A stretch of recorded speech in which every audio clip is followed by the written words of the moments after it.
What's going on, y'all? It's the kid J Nolan here. Hey man, I got a big question for the movie lovers out there, hip hop lovers out there, basketball and sports lovers out there.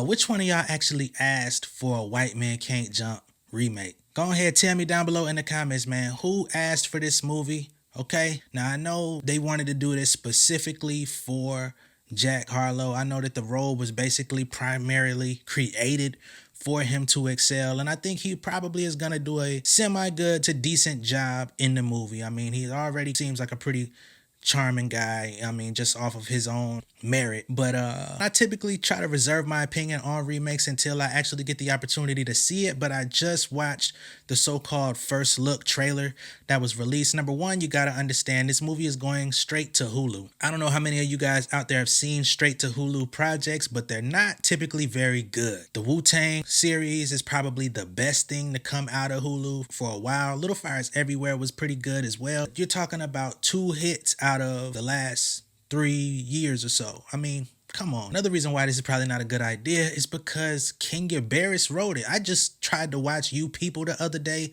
and I'm gonna be honest with y'all, man. I did not make it past about 25-30 minutes of that movie. Dialogue was garbage. The chemistry was not there. You know, I've been trying not to be as critical of this as well. I wanted to give it a chance before I watched it. I seen a lot of people that were bashing it on Twitter, and unfortunately it just seems like Tyler Perry on steroids. That's the way I would say it. You know what I mean? Like, if Tyler Perry actually decided to put a decent budget toward directing and putting a better budget towards like cinematography and stuff like that, you would basically have Kenya Barris films. The scenes tend to carry out way too long as far as like when they're talking, which is something that Tyler Perry also has an issue with. So I would imagine that this movie is probably gonna have this same issue when it comes to White Men Can't Jump. On the first little glimpse, I mean, it's only about 30-40 seconds anyway. You see Jack Harlow in sync with Walls basically talking about the greatest director in the culture. And in the joke, you basically see that Spike Lee caught some heat, basically saying he's not the greatest director of our generation. He's not even a good Knicks fan.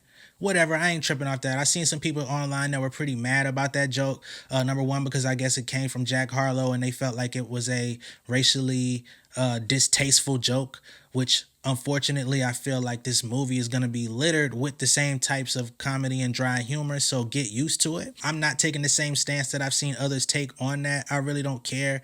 I mean, it's one thing to make a joke about a black person, but it's not like he said anything rooted in malice. He didn't take any jabs at him. He didn't even say, you know, that he's not a good director. He just made a quip, bro. Like, ease up. I know y'all are mad at the concept, which I am too, but don't let that control the gaze in which you watch this movie and then you start breaking down why this is a slap to all black people in America in the face. You know what I mean? I ain't riding with that one. Now, the idea of two basketball players in 2023 showing up to open runs in the gym, trying to scam people out of their money, I think that's kind of crazy. You know what I mean? With the advent of social media, technology, cameras, onlookers not rolling with that, especially if you got a white guy and a black dude. I mean, number one, white boy walk in the gym, pretty much every nigga in that motherfucker gonna be watching him the entire time. Not on some violence type stuff, but just trying to see what he gonna be up to, because our perception of white people in black spaces is, hey bro, what you here to do? So if he tried to run off on the plug and not pay somebody, you best believe that motherfucker gonna get chased for real. Now, I did see a comment by USA Today, and they basically said that White Men Can't Jump is Hollywood's stupidest idea yet. And I definitely have to disagree, because everywhere that I've been looking, every channel I've been on, every YouTube video that I've watched in the past 30 days has been promoting this new movie, Cocaine Bear, which I think is the dumbest, most idiotic idea Hollywood has ever come up with. So I don't think White Men Can't Jump will ever compare to how ridiculous that is. Okay, definitely not gonna compare to all the people out here that was watching Sharknado not too long ago. You feel me? What about Bird Box and all the people that love that movie? I think the White Men Can't Jump reboot is gonna be a little bit better than some of that content y'all consume. So I'm not going to be that hard on it. I still don't think that this is something that should have been remade. Now, I did go and see the House Party reboot. I was actually pleasantly surprised by the House Party reboot. A lot of people had the same sentiments and feelings going into that one. I was able to see it at an early screening in which DC Young Fly, Jacob Lattimore, also the directors and writers of the film were present, and there were also a lot of other people there. Got to see it early.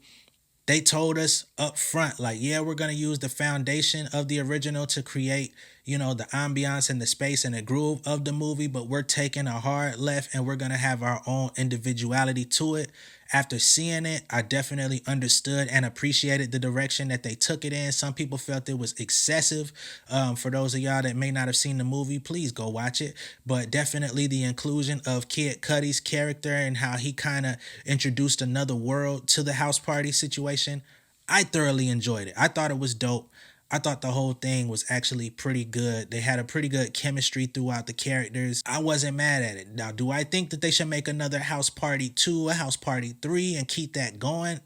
Absolutely not. I think that this was just a nice rendition. It was a nice throwback, nostalgia vibe while also keeping it current, keeping it new, having new players involved, not pulling so much from the original that it seems like caricature.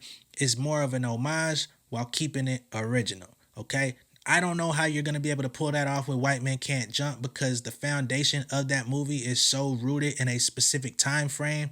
I mean, even when you look at these guys' outfits in the video, it's like, how many basketball players do y'all know that dress like this? Just keeping it a buck, man. Like, basketball players these days don't even really be wearing basketball gear, you know what I mean? Like, not the ones at the open runs. Like, you go to the court, niggas got white tees and shorts on. Just keeping it very simple. So we have until May 19th when this movie drops. I'm sure it's going to continue to get slammed. I'm sure all of the critics that see it beforehand are going to continue to slam this movie. And perhaps that's going to be rightfully so, man. But me personally, I will reserve my opinion on it until I actually see it. But I wanted to talk to y'all real quick. Do you think this is going to be a good film? Is this something that you feel you would want to invest time, money, and or resources into witnessing? You know what I'm saying? Are you going to watch it on Hulu? If you don't have Hulu, would this be something that you're willing to create an account in order to see? You feel me? Like, let me know what's good with y'all's perspective on this. Again, put all of those thoughts down below in the comments. I don't get enough comments on my videos, man. Please quit playing with me, man. I ain't doing this for my health, man. Be sure to like and share this video as well. Hit that like button too. It don't cost you nothing to hit that like button, okay? And if this is your first time seeing me on YouTube, go ahead and hit that post notification bell and subscribe. Okay? For more content like this, you definitely want to get tuned in. Much love and respect, y'all. I'll see y'all on the next one. Peace. Got my legal hustle, welcome to the trap. I can blow a stack, bet I make it back. You can hit my line if you need a track, but we can't even talk if it ain't about the bag. Got my legal hustle, welcome to the trap. I can blow a stack, bet I make it back. You can hit my line if you need a track, but we can't even talk if it ain't about the bag.